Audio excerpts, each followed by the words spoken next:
On peut en apprendre beaucoup sur les convictions d'un homme, en lui demandant ce qui est le mieux dans la vie. Dans le cas de personnages historiques comme Jésus, Paul ou Mohamed, nous pouvons trouver leur réponse à la question de savoir ce qui est le mieux dans la vie, en examinant leurs enseignements et en voyant comment ils parlaient de ce qui est le mieux ou le plus important. Commençons par Mohamed. Qu'est-ce que Mohamed considérait comme le meilleur dans la vie? Sahih al-Bukhari 2785. Un homme vint trouver le messager d'Allah et lui dit « Montre-moi vers une action qui équivaut au djihad et à la récompense. » « Je n'en trouve pas, » répondit le prophète. Il n'y a pas d'acte plus grand que le djihad. Sahih al-Bukhari 2795. Le prophète a dit « Il n'y a personne qui meurt et qui trouve un bien auprès d'Allah et dans l'au-delà, qui voudrait revenir dans ce monde, même si on lui donnait le monde entier et tout ce qu'il contient, sauf le martyr qui, en voyant la supériorité du martyr, voudrait revenir dans le monde et se faire tuer à nouveau pour la cause d'Allah. Une fois au paradis, il n'y a rien dans le monde pour lequel tu voudrais revenir, sauf te faire tuer pour Allah en menant le djihad. Sahih al-Bukhari 2796. Le prophète a dit « Un seul effort de combat pour la cause d'Allah dans l'après-midi ou dans la matinée vaut mieux que tout le monde et tout ce qu'il contient. » Comment Mohamed pourrait-il être plus clair? Mener le djihad n'est pas seulement mieux que ceci ou cela, c'est mieux que le monde entier. Alors Mohamed, qu'est-ce qui est le mieux dans la vie?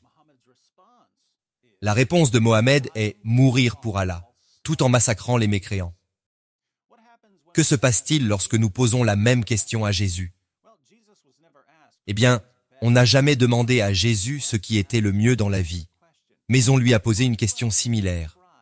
Dans Marc 12, l'un des scribes demande à Jésus « Quel est le plus grand commandement? Il y a des commandements pour tous les aspects de la vie. Mais quel est le meilleur commandement? » Jésus répondit « Voici le premier. Écoute, Israël, le Seigneur, notre Dieu, est l'unique Seigneur. Et tu aimeras le Seigneur, ton Dieu, de tout ton cœur, de toute ton âme, de toute ta pensée et de toute ta force. Voici le second. Tu aimeras ton prochain comme toi-même. Il n'y a pas d'autre commandement plus grand que cela. Les plus grands commandements, selon Jésus, sont d'aimer Dieu et d'aimer son prochain. Alors, Jésus, qu'est-ce qui est le mieux dans la vie? La réponse de Jésus est aimer Dieu et aimer les autres. Et qu'en est-il de l'apôtre Paul? Nous avons la réponse de Paul à la question de savoir ce qui est le mieux dans la vie, dans 1 Corinthiens, au chapitre 13. Paul écrit « Quand je parlerai les langues des hommes et des anges, si je n'ai pas l'amour, je suis un airain qui résonne, ou une cymbale qui retentit. Et quand j'aurai le don de prophétie, la science de tous les mystères et toute la connaissance, quand j'aurai même toute la foi jusqu'à transporter des montagnes, si je n'ai pas l'amour, je ne suis rien. Et quand je distribuerai tous mes biens pour la nourriture des pauvres, quand je livrerai même mon corps pour être brûlé, si je n'ai pas l'amour, cela ne me sert à rien. » Selon l'apôtre Paul, quelle est la plus grande chose au monde? L'amour. Mais environ la moitié de la population mondiale se partage les convictions de Mohamed, de Jésus et Paul. Et lorsque des millions de personnes adoptent quelqu'un comme modèle de conduite, les valeurs de cette personne deviennent extrêmement importantes. Parce que ces valeurs vous affectent, que vous adoptiez cette personne comme modèle de conduite ou non.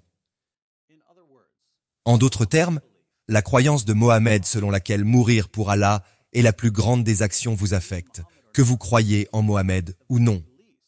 À tout le moins, elle vous affecte par l'intermédiaire de ses adeptes. De même, l'accent mis sur l'amour dans le Nouveau Testament vous affecte, que vous soyez chrétien ou non. Vous pouvez vous plaindre de Jésus et de Paul autant que vous voulez, mais vous avez déjà absorbé certaines de leurs valeurs, parce que ces valeurs ont imprégné la société. Alors, selon vous, qu'est-ce qui est le mieux dans la vie? Les musulmans, êtes-vous d'accord avec votre prophète ou êtes-vous d'accord avec Jésus? Faites-le moi savoir dans la section des commentaires.